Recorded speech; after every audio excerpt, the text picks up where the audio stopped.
My dear student, top संकल्प coaching में आपका स्वागत है। तो आज जो है हम साइंस में जो है बताने वाले हैं शक्ति के बारे में। और जो शक्ति जो है यहाँ से अक्सर एग्जाम में बहुत ज़्यादा पूछे जाते हैं, चाहे वो एनटीपीसी का सेकंड फेज का एग्जाम हो, चाहे वो ग्रुप डी का हो, चाहे वो लेखपाल का हो, चाहे वो पुलिस का हो, चाहे जो भी अदर एग्जाम होते हैं उसमें शक्ति से क्वेश्चन पूछा जाता है। तो चलिए हम देरी ना करते हुए जो है बताते हैं शक्ति के बारे में। तो आप शक्ति कहते हैं इसे जो है, इसी को आप सामर्थ्य भी कहते हैं, सामर्थ्य भी इसी को कहते हैं, और इसे इंग्लिश में कहा जाता है पावर। तो आप इसी को शक्ति कहते हैं, इसी को सामर्थ्य कहते हैं, इसी को पावर कहते हैं।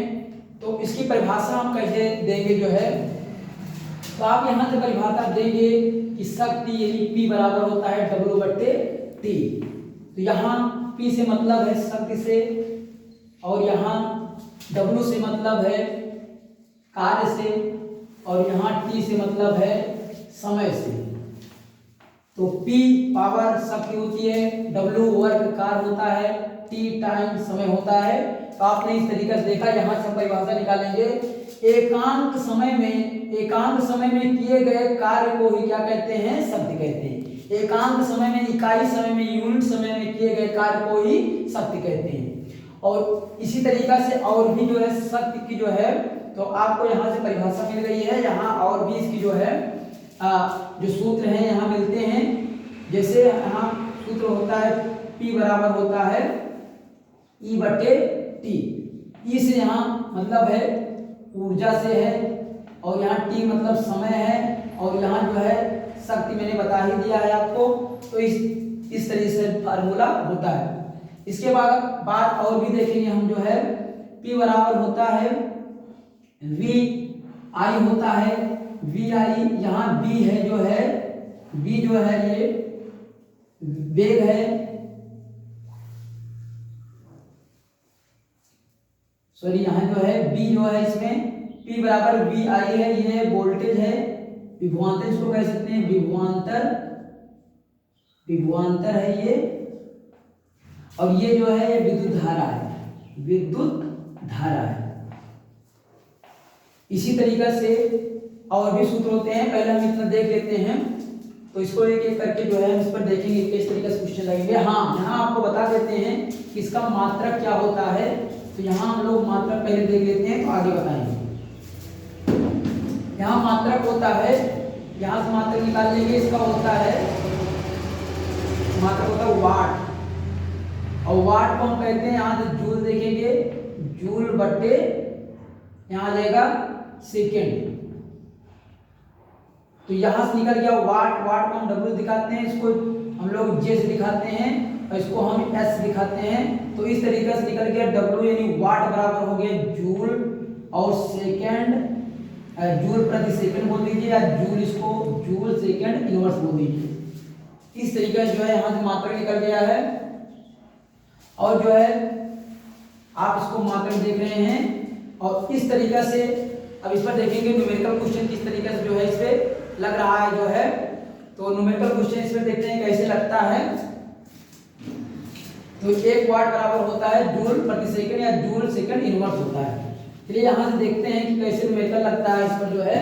यदि अगर मान लिया जाए कि 100 जूल का कार्य मान लो 2 मिनट तक किया जाता है, तो कितना इसकी सामर्थ्य है? 100 जूल का कार्य जो है अगर मान लो 2 जो है मिनट तक या 2 सेकंड तक अगर किया जाता है, 2 मिनट अगर मान लो 2 मिनट तक, तो मिनट को हम सेकंड में बदल देंगे तो 60 हो जाएगा, और इस तरह सेकंड में हो जाएगा ये। 2 से काट देंगे 50 हो जाएगा, और अब इसको काट देंगे 0 0, और 5/6 आ जाएगा। आप 5 से इसको भाग दे देंगे तो आपका जो आ जाएगा 5 0, और ये 50 हो जाएगा। तो आप 6 से इसको पढ़ेंगे, 6 से 42 हो गया इसमें आपका जो है, और 8 बच गया। तो इसको 6 से 42 है, 6 48, 8 वाट जाएगा लगभग। तो लगभग इसके करीब आ जाएगा, वाट के करीब लगभग आ जाएगा ये। तो इस तरीके से आप देख रहे हैं कि इसमें अगर कार्य का मान दिया गया और समय का मान दिया गया, तो आप इसको जो है शक्ति का मान निकाल सकते हैं वाट में। तो आप यहाँ समझ गए हैं। अगर यहाँ से मान लीजिए कि शक्ति का मान दे दिया गया है 20 वाट का है, अगर आप कार्य दे दिया गया है इसमें जो है, कार्य दे दिया गया इसमें जो है इसमें देखिए 5 जूल दिया गया है, तो आपसे पूछ लिया गया है कि इसमें जो है कितने समय तक जो है ये कार्य कर सकता है। तो यहाँ से आप टी को जो है इधर भेजकर 5 के नीचे आप 20 ले आएंगे और इस तरीके से इसमें जो है निकालेंगे, 5 चौक 20 हो जाएगा, यानी हो जाएगा 0.25 जो है वाट। इतना आपका जो है सॉरी वाट नहीं होगा, ये सेकंड हो जाएगा। इतने समय तक जो है कार्य होगा, यानी 1 सेकंड का 1/4 समय तक कार्य होगा। तो इस तरीके से आप निकाल सकते हैं समय को। आप इसी तरीके से आप समय और जो है शक्ति को रख करके यहाँ से आप जो है अगर बोल दिया जाए 5 वाट की शक्ति है और इसमें आपको कार्य ज्ञात करना है 5 वाट का है और इसमें मान लो 10 सेकंड तक कार्य किया जाता है, तो आप बताइए कि कितना इसमें जो है कार्य होगा इतने वाट में। तो आप इसमें क्या करेंगे, इस सेकंड में है तो आप भेजेंगे 10 बजे 50 हो जाएगा 50 और ये आपका W का मान आ गया, जो है कार्य का मान आ गया इसमें जो है 50 जूल। तो आप 50 जूल जो है 5 वाट शक्ति से 10 सेकंड में आप 50 जूल एनर्जी प्राप्त कर सकते हैं। तो इस तरीके से आपने देखा कैसे यहाँ जो है निकाल सकते हैं मान। चलिए यहाँ हमने देखा था कि P बराबर मैंने देखा था, यहाँ शक्ति बराबर देखा था ऊर्जा बटे समय। यहाँ से भी आप निकाल सकते हैं ऊर्जा, आप ऊर्जा की रखेंगे जूल के रूप में निकाल सकते हैं। यदि ऊर्जा 10 जूल है और 2 सेकंड तक जो है इससे ऊर्जा से कार्य किया जाता है, तो इसकी शक्ति बताइए, तो 2 से हो जाएगा ये 5 आ जाएगा, यानी 5 वाट आपको जो है शक्ति प्राप्त होगी। इसी तरीके से आप इसमें अगर 2 चीज दिया गया तो आप ऊर्जा भी निकाल सकते हैं, आप यहाँ से समय भी निकाल सकते हैं। चलिए आगे देखते हैं। यहाँ जो है मैंने आपको और भी बताया था इसमें कि P बराबर होता है, शक्ति बराबर होता है V I और I स्क्वायर R, और हमने एक और बताया था V स्क्वायर बटे R। तो V I स्क्वायर R और V स्क्वायर R इतना आपको बताया था, ये भी जो है होता है सूत्र, और इसका जो है विद्युत में ज्यादा यूज होता है। तो यहाँ से विभवांतर है, ये है विभवांतर और ये है धारा और ये है धारा, ये है प्रतिरोध। R से प्रतिरोध है, R से प्रतिरोध है।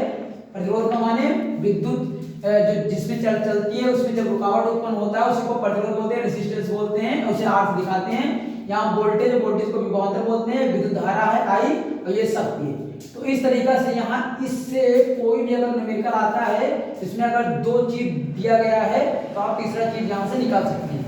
और यहाँ से बहुत सारा क्वेश्चन आता है, जैसे बोल दिया जाए कि वोल्टेज जो है 10 वोल्टेज है, 10 जो है वोल्ट का है बल्ब कोई, और उसमें 2 एम्पीयर मान लो 5 एम्पीयर की धारा बह रही है, तो उसमें जो है कितनी शक्ति प्राप्त होगी। तो हम पहले सूत्र से इसको प्राप्त कर सकते हैं, 10 बचे 50 जो है 50 वाट का जो है इसमें जो है बल्ब लगाना पड़ेगा आपको, जब इसमें इतना वोल्टेज की जो है धारा इतनी एम्पीयर की है। तो इस तरीके से आप निकाल लिए।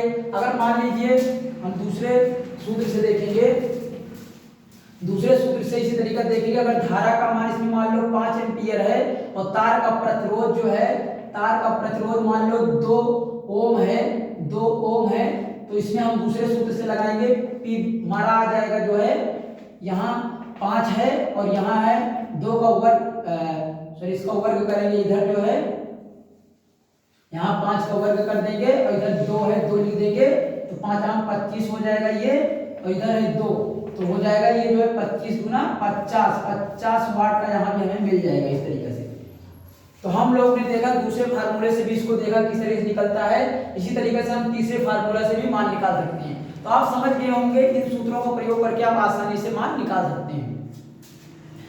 चलिए आपको इसके बाद हम बताते हैं कौन सा फार्मूला होता है इसके बराबर जो है। तो चलिए यहाँ आपको बताते हैं कि शक्ति बराबर होता है, P बराबर होता है जो है बल गुणे होता है वेग। ये बहुत बढ़िया जो है सूत्र है। तो यहाँ ये है वेग है और ये है जो है बल है और ये है शक्ति है। तो इस पर अगर कहा जाए आपसे कि 10 न्यूटन का बल लगा करके 10 न्यूटन का बल लगाकर आप 5 मीटर प्रति सेकंड के वेग से आप चल रहे हैं, तो बताइए शक्ति का मान क्या हो जाएगा। तो शक्ति का मान जो हमारा P मान आ जाएगा 10×50 आ जाएगा, 10×50 आ जाएगा, यानी 50 न्यूटन मीटर और प्रति सेकंड आ जाएगा।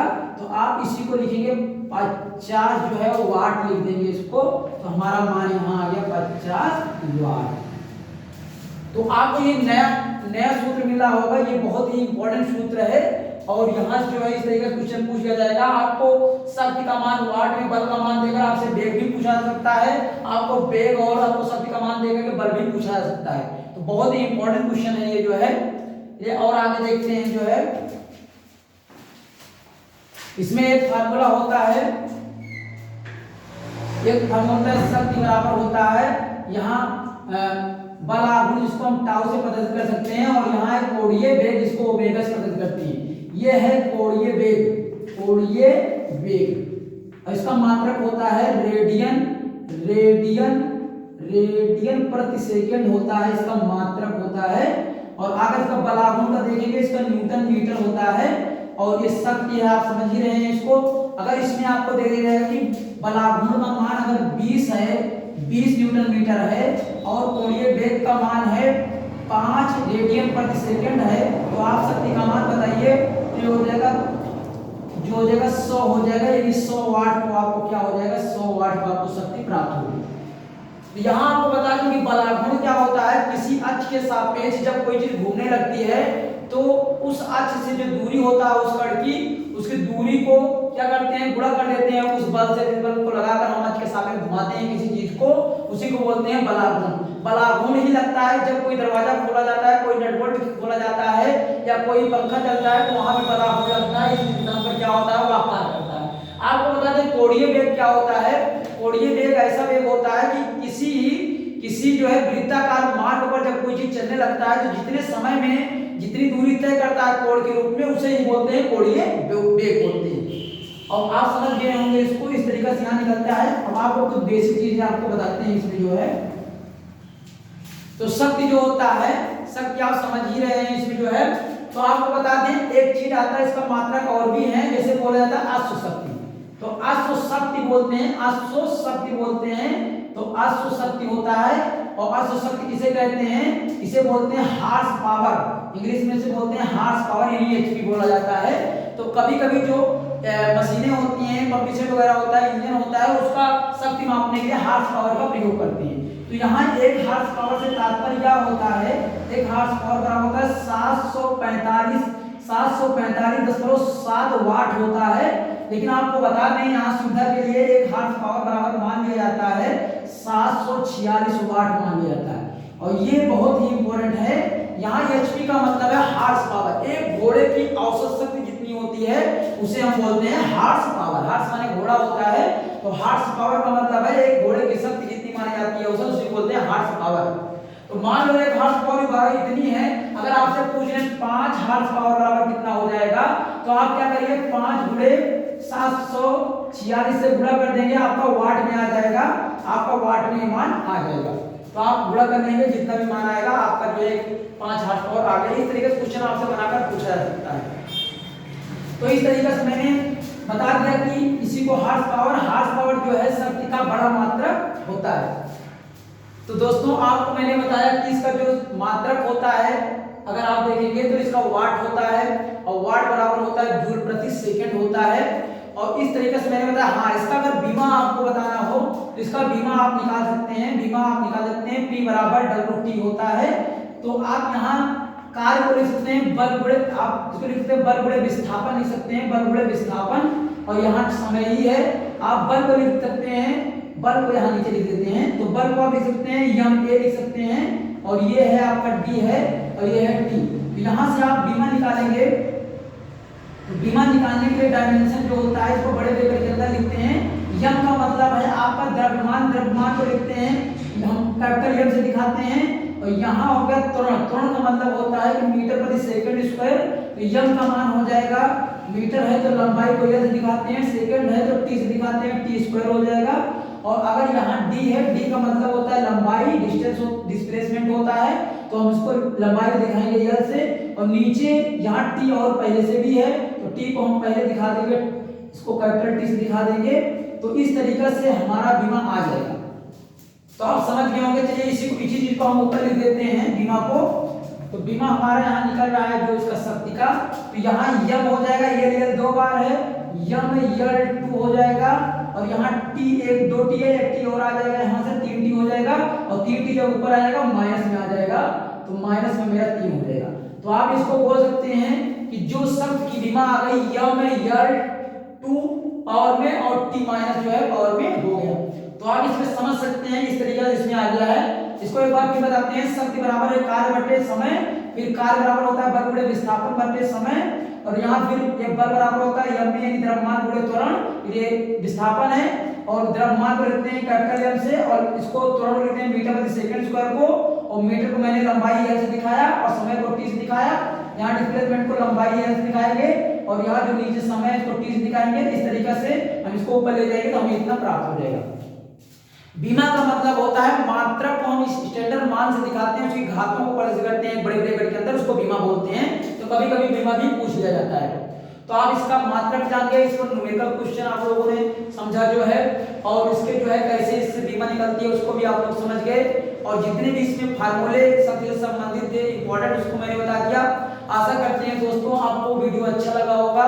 आपसे अगर अच्छा लगा हो तो आप हमारे वीडियो को सब्सक्राइब करिए और बेल आइकन को प्रेस करिए और अधिक से अधिक लोगों तक शेयर करिए, जिससे हम आप तक अच्छे वीडियो पहुंचा सकें। अगले वीडियो में आपसे पुनः मिलेंगे। बहुत बहुत थैंक्स।